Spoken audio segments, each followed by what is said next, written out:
it went over towards the left field wall. Yeah, boy. Yes. Jackie Robinson was born in Cairo, Georgia in 1919. He was the youngest in his family of 5, and he would confront a world of adversity at an early age. Shortly after the birth of Jackie, his father left the family. The remaining Robinsons lived with the racial discrimination on the Jim Sasser plantation. Jackie's mother, Molly, wanted to find a better life for her children. In 1920, she took all of her children to live with their Uncle Burton in Pasadena, California. Uncle Burton's house was too small. Making minimum wages as a single mother, Molly nevertheless socked away money for a 4-bedroom house with Burton's help. As an adolescent, Jackie found friends and became a member of the Pepper Street Gang, a group of mischievous blacks, Hispanics, and Asians. Reverend Carl Downs, the pastor of Pasadena's Scots Methodist Church, saw that Jackie was headed for trouble and took him under his wing, filling his fatherless void. After graduating from Muir Technical High School, Robinson attended Pasadena Junior College. As a record-breaking athlete at PJC, Jackie excelled in football, track, and baseball. In 1939, Robinson enrolled in the University of California, Los Angeles, where he became a football, basketball, track, and baseball star. During his first year at UCLA, Robinson met a young nursing student, Rachel Ism, whom he married on February 10, 1947. The two would have 3 children, Jackie Jr., Sharon, and David. The baseball world that the young Jackie Robinson knew consisted of a whites-only system, the 8-team National and American Leagues, as well as hundreds of minor league teams. Blacks played in the Negro Leagues, which developed after 1900 as an alternative to the segregated white game.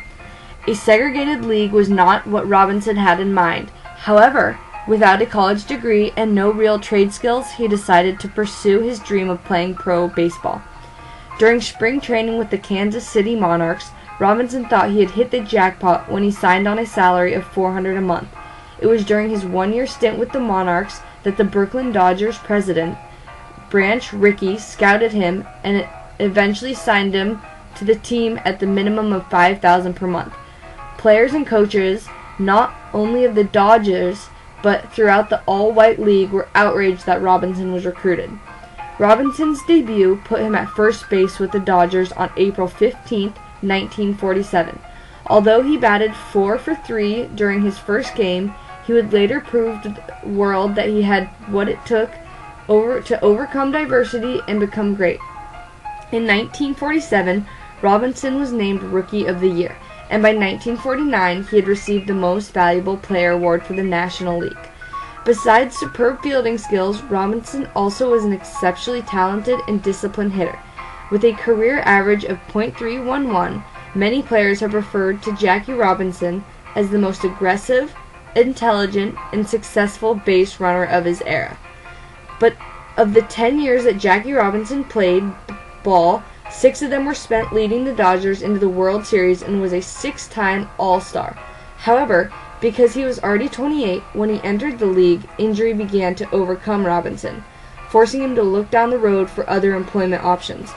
On January 5, 1957, Robinson retired from the game he loved with ambitions to either coach or manage in the major leagues.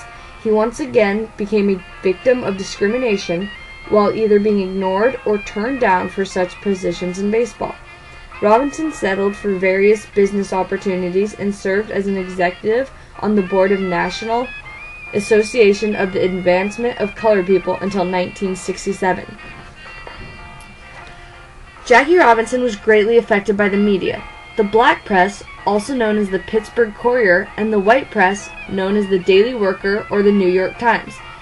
In different ways, both show Robinson's debut in Major League Baseball through the use of language, tone of voice, and the focus of topics in their reports. The Pittsburgh Courier expressed much joy to see a black player in a major American sport. Robinson is not the best player of the Negro Leagues, but his style of playing and willingness to fight for the position made him different. The newspaper had tried to make Robinson as known as possible to show the pride of the black community. They followed Robinson's debut closely by publishing articles and pictures of him playing on the field. The newspaper did not call him Negro like the white press. Instead, it referred to him by his name. It is an effort from the whole black community to embrace and support Robinson's success in professional sports. For the traditional white press, this was a change in history. In a society where segregation and discrimination are the norm, they would call Robinson Negro in all published articles. But the attitudes towards Robinson are quite different in the New York Times and the Daily Worker. The New York Times renamed its hard news reporting style by publishing lots of facts without much praise or criticism on Robinson's performance. The Daily Worker focused on the scenes at the baseball field and the reactions of the fans. The style of the reporting may be affected by the fact that the newspaper was a more local publication rather than a national publication. It also emphasizes on the body language of Robinson on the field and in the dugout that people may notice. The Daily Worker provided a fairly welcome attitude towards Robinson's debut in Major League Baseball. Ken Griffey Jr. was born on November 21, 1969. Directly out of high school, he was the first overall draft pick of 1987. He was picked up by the Seattle Mariners, where he played alongside his father, Ken Griffey Sr. Between 1990 and 1991, Griffey and his father became the first father and son to play on the same team at the same time and to also hit back-to-back home runs together. While playing with the Seattle Mariners, he was a 10-time American League Gold Glove winner, 1992 All-Star Game MVP, 1997 American League MVP, 1998 ESPY co-winner for Male Athlete of the Year, and in 1999 was voted the Player's Choice Player of the Decade and was named to the All-Century team. After a very successful 11 seasons with Seattle, Griffey moved to Cincinnati, where his career took a slight downturn. After receiving multiple injuries that hindered his playing ability, he was eventually forced to miss 260 out of 486 games from 2002 to 2004. Griffey switched teams one more time to the Chicago White Sox before finally returning to the Mariners, where his career had begun. His success as a baseball player, while highly attributed to his skill and natural athletic ability, have also been influenced greatly by the media and popular culture. Recognized early on by fans and media as a rising young star, Griffey's exposure to the public made him a national icon. He originally appeared on his own baseball cards and Wheaties box, but that was just the beginning of his marketing success. In 1994, Nintendo came out with the video game Ken Griffey Jr. Presents Major League Baseball and Ken Griffey Jr.'s winning run in 1996. Nintendo would make two more games after him, 1998's Major League Baseball featuring Ken Griffey Jr.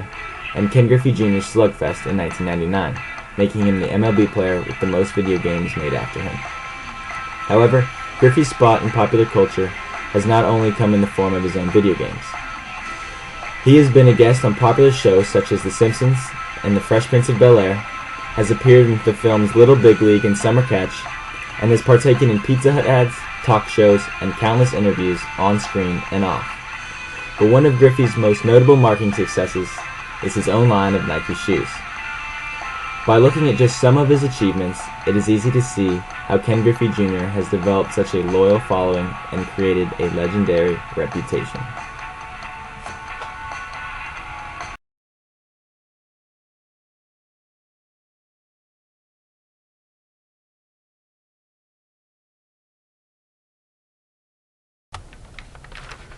Jackie Robinson and Ken Griffey Jr. are both great players, but it wasn't just their skill that made them famous.